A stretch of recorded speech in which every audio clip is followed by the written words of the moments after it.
एक और शानदार वीडियो में आपका स्वागत है। हम बात करने वाले हैं झारखंड सचिवालय आशुलिपिक यानी कि स्टेनोग्राफर की भर्ती निकल चुकी है।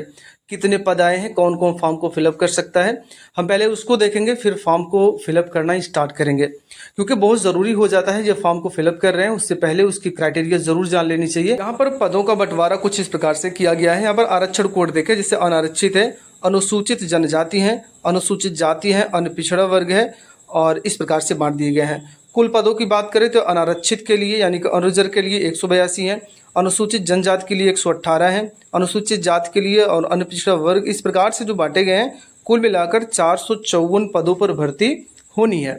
अब यहाँ पर देखिए आपका वेतनमान क्या होगा, और यहाँ पर न्यूनतम शैक्षिक योग्यता की भी बात हम कर लेते हैं। अगर न्यूनतम योग्यता की बात करें तो आप किसी भी मान्यता प्राप्त महाविद्यालय से आपने स्नातक या समकक्ष कोई भी आपने कोर्स किया है तो आप फॉर्म को फिलअप कर सकते हैं। वहीं पर हम अगर आपके वेतनमान की बात करें तो आपका जो वेतनमान है वो आपका रहेगा 25,500 रुपये से स्टार्टिंग होगी और 81,000 रुपये 100 तक होगी। लेकिन ध्यान रखिएगा कि आपकी जो एजुकेशन क्वालिफिकेशन है उसके बाद भी आपके पास कुछ चीज़ें होनी चाहिए। जैसे परीक्षा का स्वरूप क्या है, देखिए परीक्षा का स्वरूप आपका 2 भागों में डिवाइड किया गया है। प्रथम चरण में आपका कौशल जाँच किया जाएगा और दूसरे में आपकी लिखित परीक्षा होगी। अब जो कौशल जांच आपकी की जाएगी वो पहले ही प्रथम चरण में किया जाएगा। इसमें क्या किया जाएगा वो ज़रा देख लीजिए आप पहले। यहाँ पर कौशल जांच में किया जाएगा, कौशल जांच परीक्षा के लिए 2 पत्र होंगे, ठीक है ना, और दोनों पत्रों की परीक्षा एक ही तिथि को आयोजित की जाएगी। अब वो क्या है ज़रा देख लीजिए। यहाँ पर देखिए हिंदी आशुलेखन की जाँच की जाएगी, पहली बात, यानी कि आपकी जो हिंदी टंकड़ है ना, हिंदी टाइपिंग है, उसकी जाँच पहले की जाएगी। और इसमें आपको 500 शब्दों को 50 शब्द प्रति मिनट की गति से 10 मिनट तक हिंदी शुद्धलेख दिया जाएगा। तो याद रखिएगा आपको इसी प्रकार से आपको टाइपिंग करनी है। अब यहाँ पर एक चीज़ और देख लीजिए, जो द्वितीय पत्र है ना, द्वितीय पत्र यानी कि उसी दिन का पहले तो आपके टाइपिंग टेस्ट लिया जाएगा, फिर उसी दिन थोड़ी देर के बाद आपको यहाँ पर MS वर्ड दिया जाएगा, उसमें कुछ टाइपिंग करने के लिए दिया जाएगा, कुछ काम करने के लिए दिया जाएगा। MS एक्सेल की जानकारी, जैसे कि जोड़ घटाव गुणा भाग आपको आता ही नहीं आता, चार्ट बनाना आपको आता ही नहीं किसी डेटा का। MS एक्सेल में कुछ डेटा तैयार होंगे जिसको पावर पॉइंट में आपको प्रेजेंट करना होगा। तो इस प्रकार यानी कि आपको माइक्रोसॉफ्ट वर्ड यानी कि MS ऑफिस आपको अच्छी नॉलेज होनी चाहिए। अब जितने डेटा आपने बना रखा है वर्ड में, एक्सेल में, पावर पॉइंट में, उन सबको एक फोल्डर में रखना है और उस फोल्डर को एक ईमेल आईडी आपको बताई जाएगी, उसी ईमेल आईडी पे आपको सेंड करके दिखाना होगा कि हम ये सारा काम जानते हैं, ठीक है ना। तो इतनी चीज़ें आपके अंदर पहले से होनी चाहिए, तभी आप पहला चरण कंप्लीट कर पाएंगे। वहीं पर आप दूसरे चरण की भी बात हम कर लेते हैं, सही है ना। दूसरे चरण में क्या होगा, आपका एक ऑब्जेक्टिव टाइप टेस्ट लिया जाएगा, जिसमें आपका हिंदी भाषा और अंग्रेजी भाषा, सामान्य अध्ययन और तर्क एवं मानसिक क्षमता जांच किया जाएगा।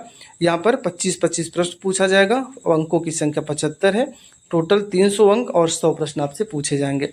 अब फॉर्म को भरना स्टार्ट करते हैं। फॉर्म को भरने के लिए वीडियो के डिस्क्रिप्शन में हमने लिंक दे रखा है इसके ऑफिशियल वेबसाइट का, वहाँ पहुँचेंगे, न्यू रजिस्ट्रेशन आपको कर देना है। अब यहाँ पर आपको आवेदक का पहला नाम डालना है, आवेदक का मध्य नाम डालना है और आवेदक का अंतिम नाम आपको डाल देना है। उसके बाद आवेदक का पूरा नाम ऑटोमेटिक यहाँ पर फिल हो जाएगा। अब यहाँ पर मोबाइल नंबर डालना है, ईमेल आईडी डालना है। इन सब को भरने के बाद यहाँ पर भारतीय नागरिक हैं तो आप इसमें यस कर दीजिएगा। उसके बाद आपको अपनी जन्म तिथि यहाँ पर चूज कर लेनी है। अब यहाँ पर देखिए इस प्रकार से स्क्रॉल करके थोड़ा सा ऊपर की तरफ जाएंगे तो आप वर्षों के पिछले क्रम में आप पहुँच जाएंगे। तो जहाँ पर अपना पहले ईयर चूज करेंगे, मंथ और डेट चूज करके कैप्चा कोड डालकर सबमिट कर दीजिए। OTP आपके मोबाइल नंबर पर आएगी 4 अंक का, इसमें फिल करिएगा और सबमिट के ऑप्शन पर क्लिक कर दीजिए। सबमिट करते ही यहाँ पर देखिए आपका रजिस्ट्रेशन कंप्लीट हो चुका है। कंप्लीट होने के बाद जो आपका रजिस्ट्रेशन नंबर है और पासवर्ड आपके सामने दिया गया है, इसको लॉगिन कैसे होना है, नीचे देखिए बॉक्स दिया गया रजिस्ट्रेशन नंबर का, पासवर्ड का। हम यहीं से रजिस्ट्रेशन नंबर को सेलेक्ट करते हैं, कॉपी करते हैं, यहीं पेस्ट कर देते हैं। पासवर्ड भी हमारा है और फोटो खींच के जरूर रख लीजिएगा, अभी बाद में जरूरत पड़ेगी। पेस्ट कर दिया, कैप्चा कोड डालिएगा, लॉगिन कर लीजिए। बड़ी आसानी के साथ लॉगिन, बड़ा ही सिंपल सा आपको ये एक इंटरफेस दिया गया है, बहुत आसान तरीके से। अब यहाँ पर देखिए रेजिडेंस ऑफ झारखंड, अगर आप झारखंड के रहने वाले हैं तो यस करिएगा, अगर नहीं है तो नो। अगर नो करेंगे तो आपको और रिजर्व कैटेगरी में शामिल किया जाएगा। दूसरी स्टेट वालों को इसमें रखा जाता है तो आपको आरक्षण नहीं मिलता है। अब यहाँ पर फादर का नेम आपको डालना होगा कैंडिडेट का, और ध्यान रखिए बहुत स्पेलिंग मिस्टेक नहीं होनी चाहिए। मदर नेम डालेंगे, अपना जेंडर कन्फर्म करेंगे, मैरिज अनमैरिज कन्फर्म करेंगे उसके बाद कैंडिडेट का आधार नंबर आपको यहाँ पर डालना होगा। अब इतना डालने के बाद अब यहाँ पर देखिए सिलेक्ट पेपर सेकंड लैंग्वेज आपका क्या होगा, तो यहाँ पर हिंदी है तो हम हिंदी चूज़ करते हैं। आइडेंटिफिकेशन मार्क आपको बताना होगा, जैसे बॉडी आपके बॉडी पर कोई मार्क होगा, जैसे तिल का निशान है या कोई कट लग गया है तो वो जिससे आपकी पहचान हो सके। अब यहाँ पर परमानेंट एड्रेस आपको बताना है। परमानेंट एड्रेस में अपने गांव का नाम, पोस्ट का नाम, अपने एरिया का नाम जो भी हो वो यहाँ पर फिल करेंगे। फिर अपना स्टेट आप चूज़ करेंगे और अपना डिस्ट्रिक्ट आप चूज़ करेंगे, और जहाँ पिन कोड लिखा गया अपने एरिया का पिन कोड जो कि 6 अंकों का है उसको फिल करेंगे। और सामने देखिए यहाँ पर एक चेक बॉक्स दिया गया है, इस चेक बॉक्स पे आपको टिक कर देना है ताकि आपका पूरा डेटा ऑटोमेटिक फिल हो जाए। इतना टिक करिएगा, यहाँ पर चेक बॉक्स पे टिक करिए और अपडेट के ऑप्शन पे क्लिक कर देंगे। अपडेट हो चुका है।